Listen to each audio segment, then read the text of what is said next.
Hey guys, welcome back. I was just doing a video on episode 13, and I was going to say, usually 13 is not a bad number for me. It's kind of lucky, but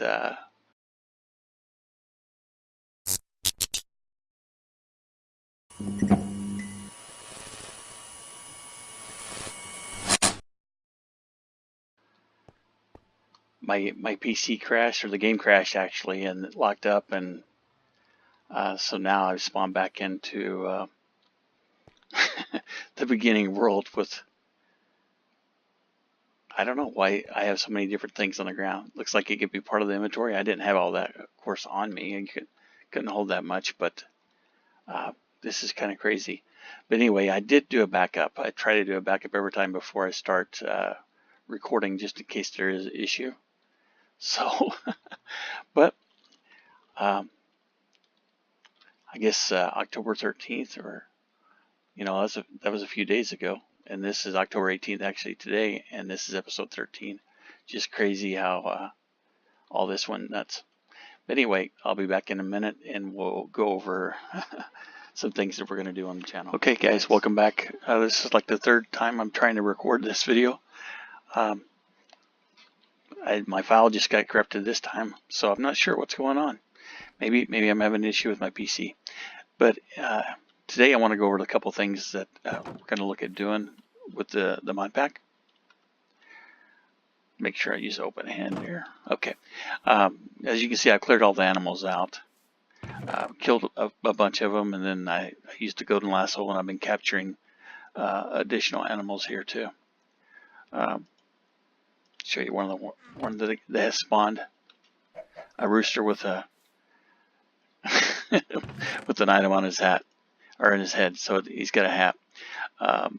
Let's see what I think. Here's an energetic sheep. Okay, here we go. I wanted to show those because I think I mentioned earlier in one of the episodes that I didn't think animals could spawn because we used the bait, but it looks like they do. It's really slow. So there's one of the energetic sheep that I caught. As you see, he's really fast. All right, so let's go put him back up. And the reason I cleared out this area is because it's just like vanilla Minecraft. If you have too many animals, you are not going to get any other animals to spawn. There's a cap on it. So the best way to try to see what kind of random animals we can get is just to clear it out, and then they'll spawn. And if I hear something, I'll come over here. I did make some mufflers because it was noisy earlier, and before I cleared all the animals out. But I need to be able to hear the animals now, so I removed the mufflers. And here's another one I put over by the mob farm. Like here, you don't hear the witch, doing her thing. So they work pretty good, and they're pretty cheap to make. So if we just go in here and look at it, it's just a note block, which isn't really bad, in a piece of wool. You just need redstone. It's the only thing. It's kind of expensive, but I mean, I've done enough sieving now that I've got the resources, so it's not a big deal. Also, another thing while we're in here is this pack has elevators, and they're pretty simple once you got the ender pearl. Just 8 wool, and so having that sheep farm earlier, all the sheep running around, and going ahead and shearing them, that kind of got me prepped, even though I didn't know that they had elevators in here, but at least I had resources.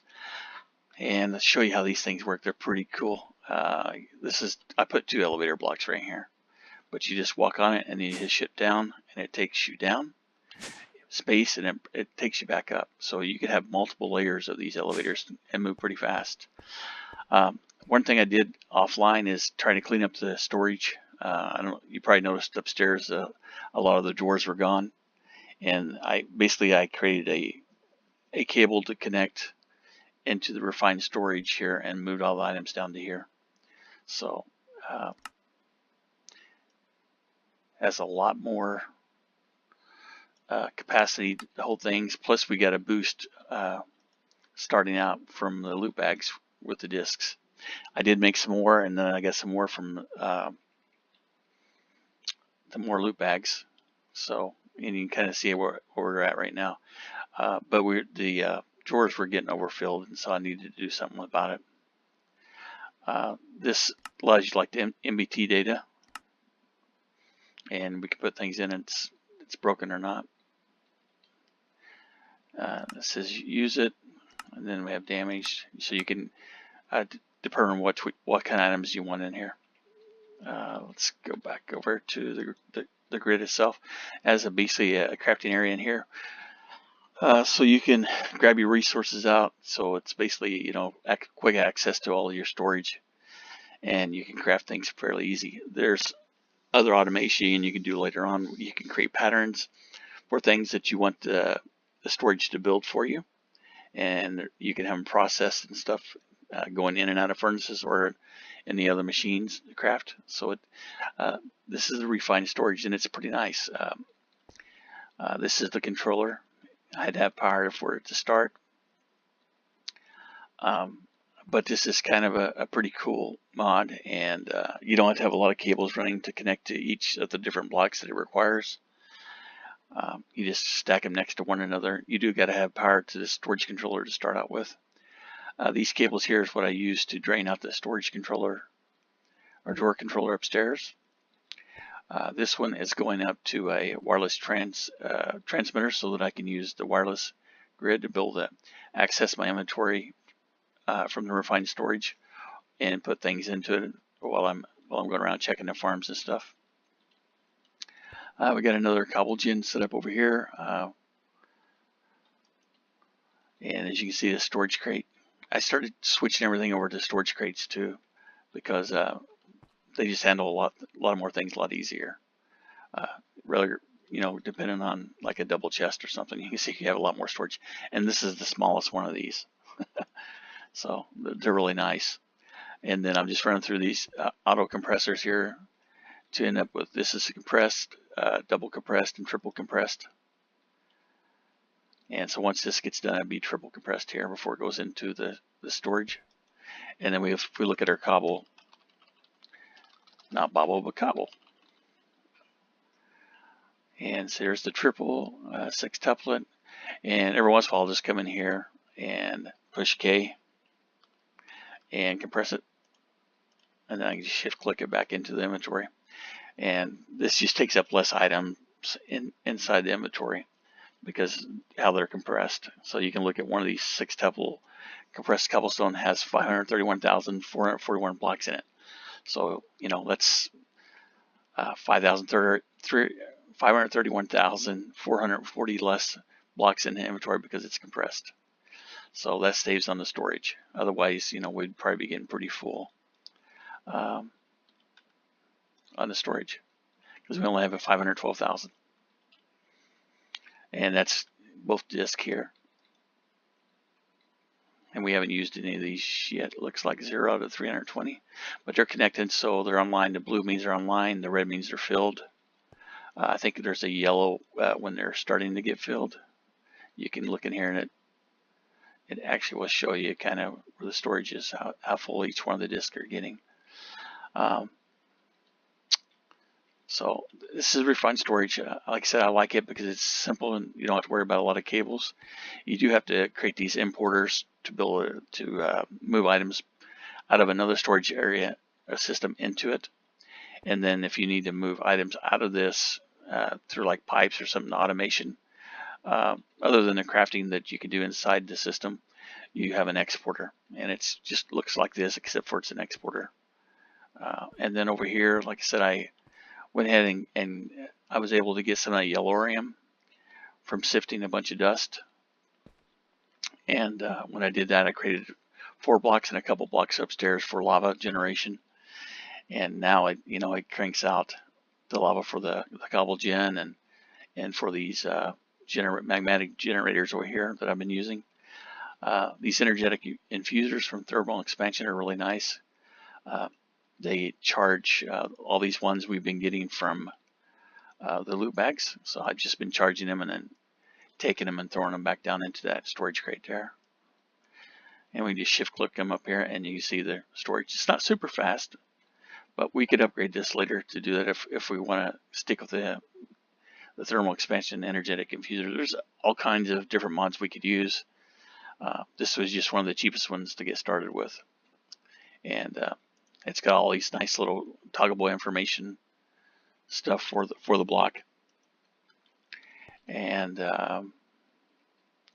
this resonator, I needed it to make I think it's some kind of block. I don't remember exactly what it was, but in case you're wondering what it was, it's kind of a cool looking block itself. But anyway, let's go back up here. And as you can see, like I said, I've been trying to decorate. I've been playing with the blocks. These are just stone crafting benches, and you know, I got plenty of cobblestone, so I thought it made a kind of a unique pattern on the floor. And since this is kind of a machine area, I thought it'd be nice, along with these other blocks up here too. Just been playing with them. I kind of like the color. Still not crazy about this glowstone, but it's light for now, and hopefully we can improve on the decorations here in the future for the area. Now that we have resources and everything, they're not that big a deal to get working on. As you can see, these advanced evolved Endermen, they can spawn just about anywhere, even in light. We got the Smeltery going now. It's working pretty good. If you get back in here, you can look, and let's see. Got 10 at the bottom, and it's got 3 blocks. Gives you kind of information on what you can do. You can make castings so that you can cast ingots and nuggets also besides the blocks. Just to show you how it works, I created some of these liquid translocators too, and they just have these like buttons on them, and so you push in with an empty hand. It allows the liquids to transfer out, but this one's full, so I got to right click to take it out, throw it into there. And you see, once it's filled up, it has to cool off, the metal does. And let's turn this off because we don't want the next one coming out yet. And this is the way the manual process. If I have a bunch like this iron, the red is the iron, it's 20 blocks, I'll just run it over here off the side, and then I have hoppers underneath each of the casting basins into the chest here. So a kind of semi-automatic process. Again, I played with some of these new blocks. I really like this block. I'm not sure how it will do it, but we'll create a theme out of it. I usually don't do themes in my Let's Plays when I'm playing, more of just about getting resources. But this pack has so many different ways to get resources, and we're going to be able to get those pretty soon, a lot faster, so not too worried about that right now. This is my compressed setup for sifting, and this is the basic one, the first automation that I created. Over here, we got some mycelium, and if you put these stone barrels with water in them, it turns to this witch water. And if you put sand in, it turns it into sandstone, and that way you can get, or not sandstone, I'm sorry, soul sand, and you can use that to sieve to get other materials that you might need. And I was needing what was quartz, and that's why I got some of those. So for some of the machines, also something this mob farm down here, I'm not sure if I showed before, but I've been using vector plates on top of cursed earth, and then using this absorption hopper to pull the items when the mobs get destroyed, and just put them into these chests.